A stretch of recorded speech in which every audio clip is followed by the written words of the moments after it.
Hey friend, welcome to the Mamahood After Trauma podcast. I'm your host, Emily Cleghorn. This podcast is for mamas navigating childhood trauma while also walking through mamahood. Together, we will empower each other to connect with who we were created to be versus who we were told to be in our trauma. I'm so excited that you've decided to take some time out of your day to join me and tune in. I hope you find this podcast uplifting and empowering. Let's get to it.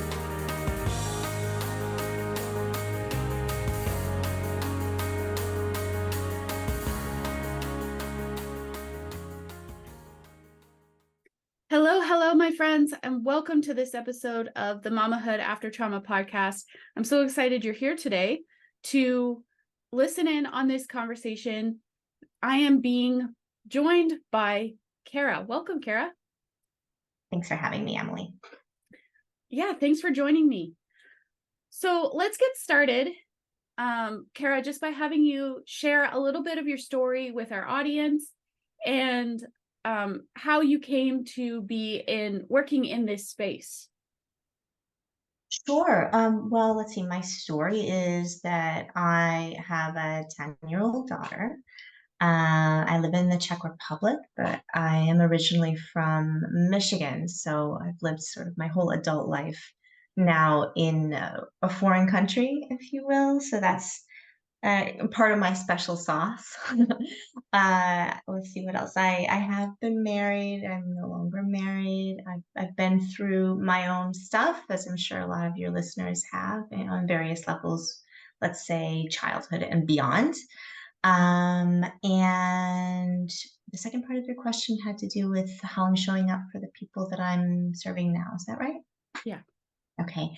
So my focus area in my coaching practice is maybe overlapping with yours a little bit, but I'm focused more on the boundaries aspect of dealing with ourselves. So people I tend to work with uh, are looking at the ways in which they might be self-abandoning, the ways in which they're not necessarily in tune to what they want and need, and how to sort of backtrack that and learn how to assert themselves in a way that is healthy for them and for the people around them. Yeah. Boundaries, I think, are one of the most important parts of healing. And they're also one of the biggest struggles. Because as trauma survivors, we grew up in an experience where we were taught that you have to people please in order to earn love, basic necessities for life, whatever it may be. So I'm so excited for this conversation. Yeah, good. So me too. What are personal boundaries? Let's start there. Let's start really basic. What are personal boundaries? Yeah. Okay. Yeah. So boundaries can come in a lot of forms, right? A lot of people think of boundaries as maybe a rule. So that's maybe the first thing to untangle is the boundary is not a rule. A rule is something you tell someone else to do, and it's up to them to do it or not. Boundary is something that you say you will or won't do based on what's going on around you. So that's the first thing. And then if we were to break that down, we could say that there are physical boundaries. So for example, if you found that there's someone who you meet and you don't feel physically safe around them for whatever reason, maybe they're just too touchy-feely and you don't like that. So then it's up to you to decide not to tell. You don't even have to tell other people. This is the thing with boundaries. You don't have to tell other people what your boundaries are. You can just enact them. So you get to decide when I'm around that person, what am I going to do? There's also boundaries around time is another really big one. Who has access to me when? Right. So if will I always, for example, will I always check my messages as soon as they come into my phone?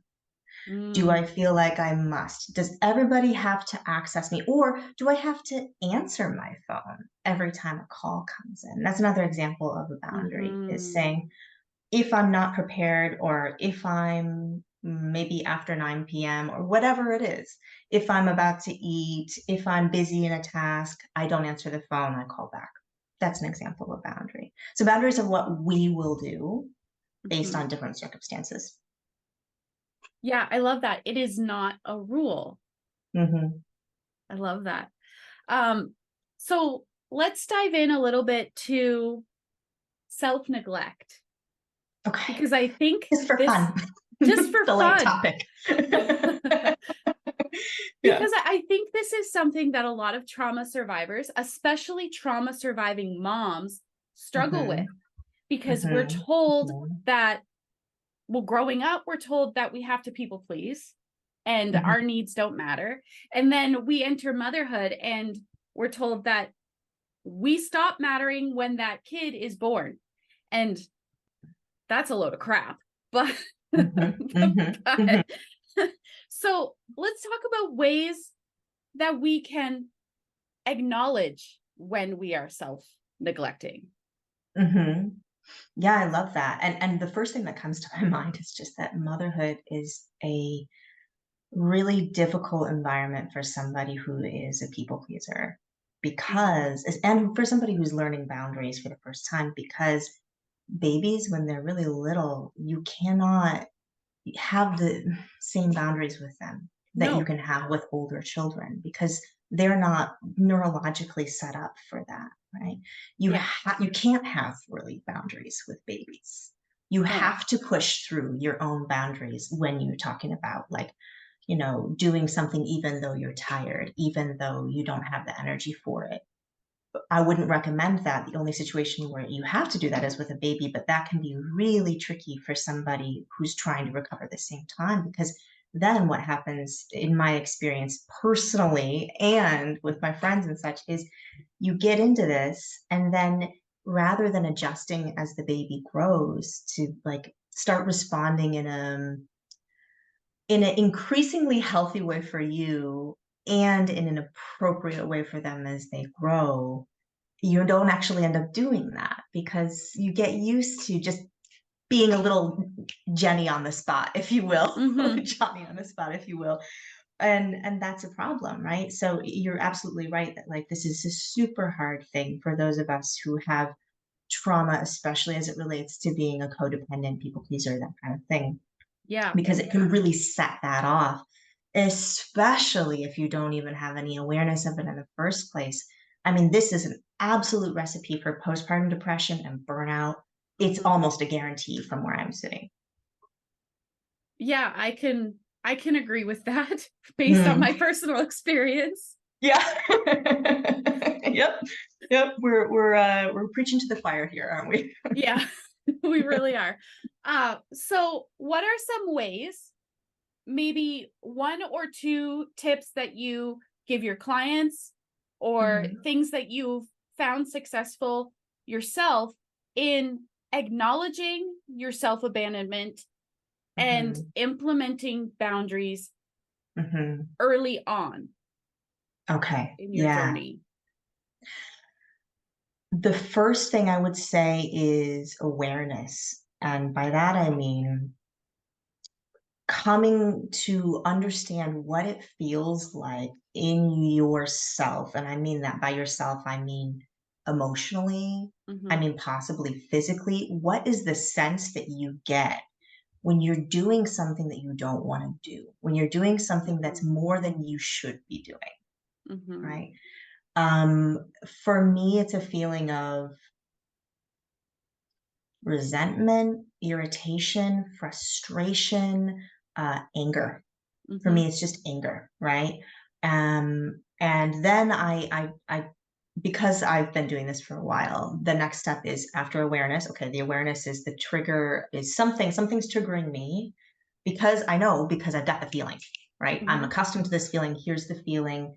And then the next thing is to figure out what's going on here, right? To Mm-hmm. step back and go, okay, I've been here before. What's going on here? And then usually, then this takes a few, you have to repeat this, you have to practice this, you have to experience the process over and over again. But what usually happens is you can identify, oh, usually for me, I'm overperforming, I'm over functioning right now in a particular way. Last night, I can tell you exactly what it was. I'd been cleaning up after my daughter, these little things.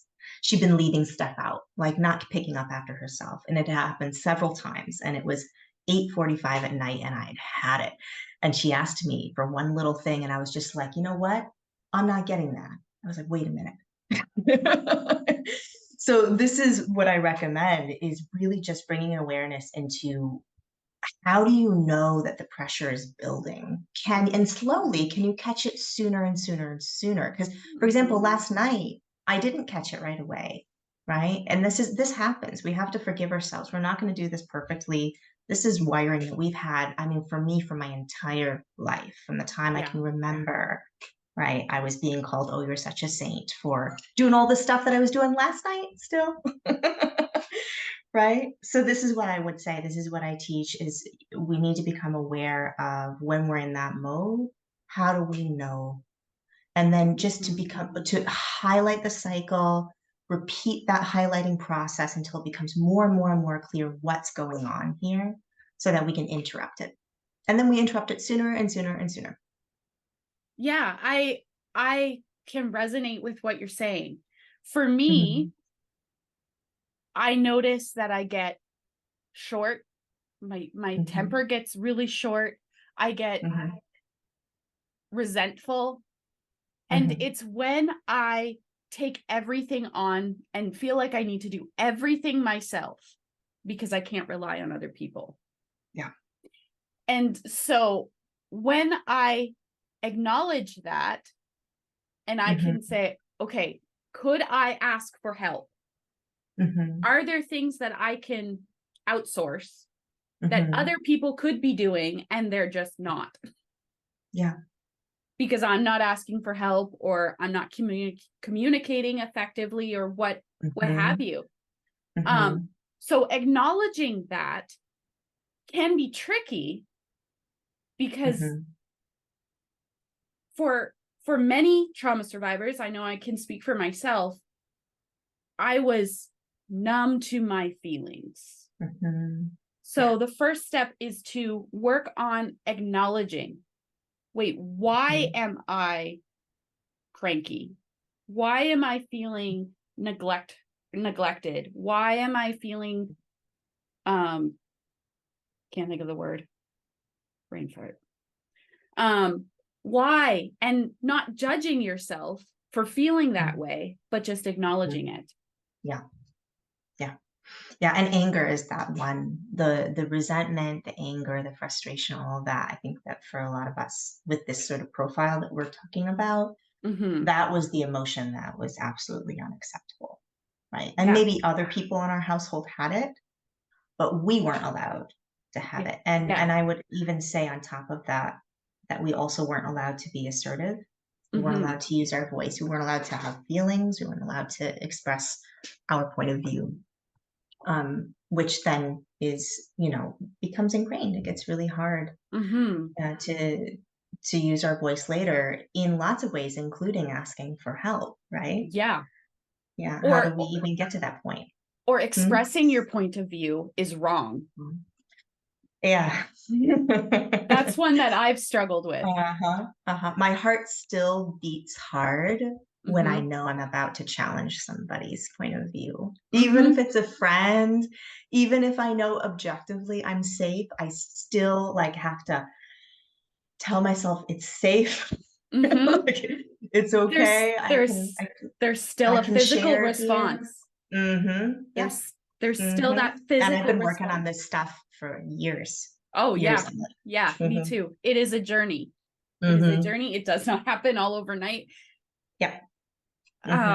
So what are some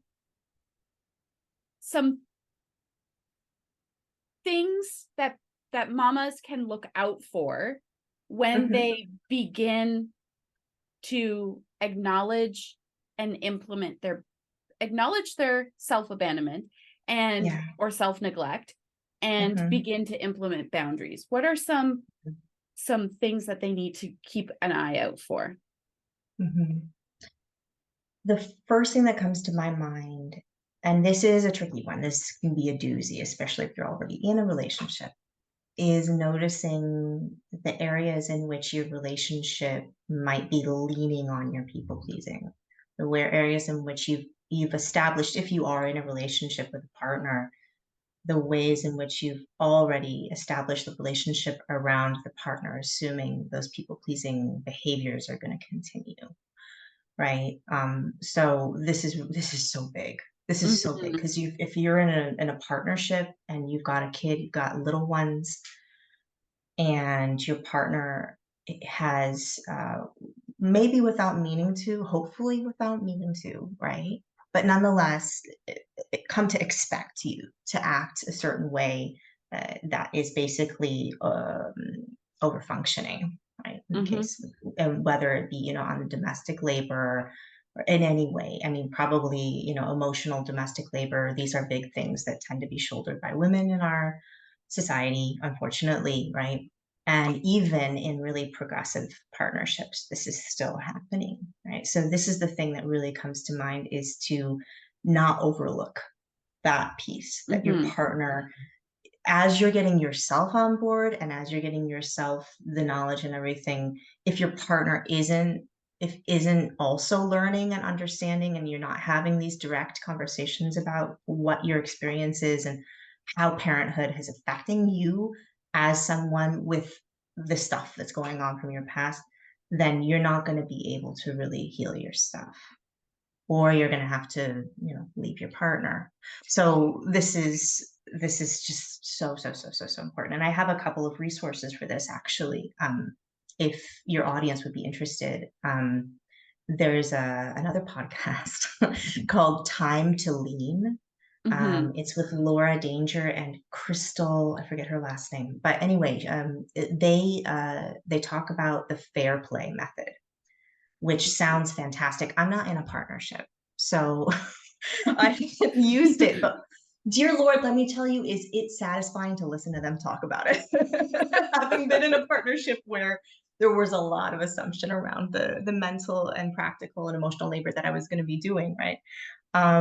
So yeah, the good news is that there is a framework out there now. It's relatively new, but it sounds really powerful. They've actually kind of gamified it, but made it really clear what that mental and emotional load is, because those of us who already mhm, have trauma on top of that mental emotional load, and if there's an assumption in our household, which if you're a cisgender standard heterosexual female, there probably is an assumption, unfortunately. mhm, You don't need that.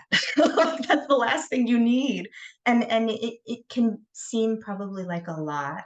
I can imagine, if I think back on like the early years of my daughter's life when I was still partnered, that would have been a lot for me to take on, for sure. I definitely would have had mhm.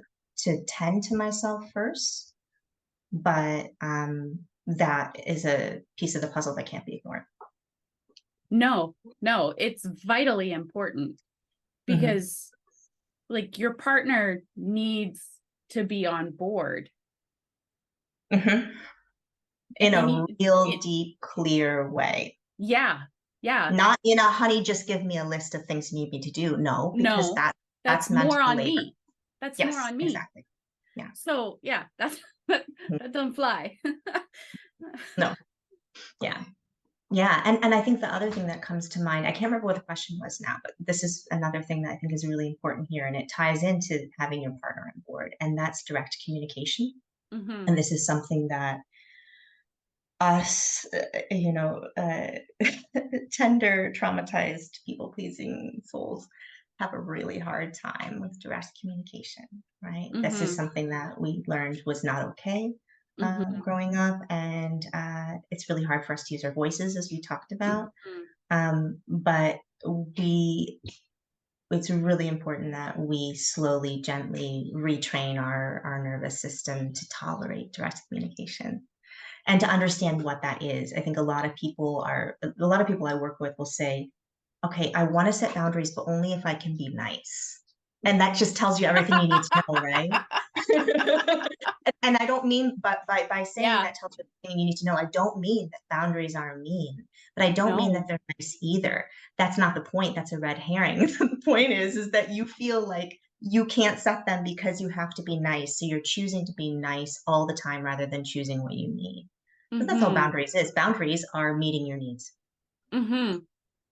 Mhm. noticing you have them and meeting them. So direct communication is a really, really critical skill to learn. And that's a lot of what I do with my clients is we actually talk Yeah. through scenarios. Okay, here's the situation. What's going on? What are you trying to say? And they're, talking in circles around it. It's like, what do you really, if it doesn't matter and they're never going to hear it, what do you need them to know? And then they tell me. And it's like, it doesn't sound unkind to me. It just sounds like you're just saying what you need. Like, oh, Mhm. but I can't. Yeah. Yeah. Yeah. So a quick story. Mhm. Um, so I am working on implementing boundaries. Okay. And Yeah. and one of the people in my life, my father, Mhm. Mhm. um, has had a habit of speaking to me in a disrespectful way. Mhm. He was raised Mhm. by a boomer, so Okay. there's generational stuff there. Yeah. He was speaking to me in a disrespectful way, how he spoke to me all of my childhood. And he said some really hurtful things. And I said to him very clearly, it is not okay for you to speak to me that way. Mhm. If you continue to speak to me in that way, we won't be able to communicate any longer. I'm Yeah. going I'm going to step away. Yeah. Mhm. I told him very clearly, and let me be clear with you friends, that was terrifying because That's like the apex. Sorry, go ahead. it was my Yeah. father first of all, and I was telling him, "No, you can't speak to me that way as as another human, as your adult daughter, and if you continue, I'm I'm backing up. We will have no more communication." Mhm. That was his first warning. Uh-huh. And he didn't like it. There was backlash. He got mad at me. And I Mhm. and I stopped the conversation. I stopped reacting because every time someone says something, you do not have to respond. Mhm. Mhm. My heart was beating out of my chest. My Mhm. breathing was quick Mhm. Mhm. and Mhm. my hands were shaking. I am so Mhm. thankful it was over text message and I did not have to speak because I probably would have cried. Yeah. Not that I was being mean, I was being clear. Mhm. I was Mhm. holding my boundary for Mhm. respect because I Yeah. deserve respect, even from my Mhm. father as his adult daughter. So, Mhm. and this is not the first person in my family where I've had to say, you cannot speak to me that way. If you do, I'm out. Mhm. And usually the people who need you to hold the boundary are the people who will get mad, in my experience. They'll get upset about it because Mhm. they're no longer benefiting from you, from your lack of boundaries. Mhm. Yeah. So just keep that in mind. If you put a boundary in place and somebody kicks back, it's not because you're mean, it's because that person is taking advantage of your lack of boundaries. That's so right. That's so true. Oh my God. You're so brave for standing up to your dad. Holy cow. That's the big one for so Mm-hmm. many of us. Mm-hmm. Parents, specifically the father figure, I'm going to argue. Holy cow. Wow. Wow. And can I also say, adding on to what you just said about they're going to push back, is our kids. One of the things that we get stuck with when our kids push back is the same thing as with adults. but there's the sense of, oh, it's hard for them. Oh, they don't like it. Oh, there's this sort of wishy-washiness that comes in. And that's not to judge us because Mm-hmm. hello, me too, raising my hand, right? But it's just to point out that kids actually, you could say that some adults are behaving like kids when they're pushing back, but it's natural for kids to push back. It's actually developmentally appropriate for kids Mm-hmm. to push back. That's literally their job, is to figure out what they can push at and when they're going to get pushed back on. Sorry, Mm-hmm. you've frozen. I'm not sure if we're here. Okay, good. What you've pushed back on. I'm not sure if we're still Yep, we're good. recording. We're good. You're there. Okay, so your image is frozen. Okay, you're back. Um, right. So we can actually remember that with our kids in particular. We can remember that, like, oh, they're pushing back. That's good. Not, Mm-hmm. oh, I should do something. Oh, I should question myself. No, that's good. That means I'm doing something right. Mm-hmm. Yeah. If we just let our kids, if we immediately back down every time our kids get uncomfortable or don't like something or start whining or crying or whatever, all we're doing is putting them into a position where they're not actually really sure what's expected of them, and they're Mm-hmm. actually, in a deeper sense, not really sure if they're safe, Mm-hmm. right? Because if we're not telling them, yes, no, it's like this, it's like that, they're not really sure if there's somebody there sort of holding the situation together. Yeah. There's not necessarily an adult there if you're not Yeah. doing that with your kids. And let me say that as somebody who did that. Mm-hmm. Again, no criticism, no judgment of people if it sounds familiar to them, because good Lord, did I do It's that? My hard. poor kid. It's Yeah. hard Mm-hmm. Mm-hmm. balancing between creating a responsible human being who Mm-hmm. can be respectful, can function in society in a healthy way, Mm-hmm. and being terrified that you're going to traumatize your child. Yeah. The Yeah. balance is it can be tricky. Mm-hmm. And Mm-hmm. it's something that myself, as a trauma survivor, healing my childhood trauma in the midst of parenting my little people, Mm-hmm. am keenly aware of. Mm-hmm. Mm-hmm. And let me tell you this as well. The more self-directed I become, and by self-directed, I mean the more aware of what I need and I act on it. The more Mm-hmm. self-directed I am, the more directive not suitable, but uh, an appropriate way.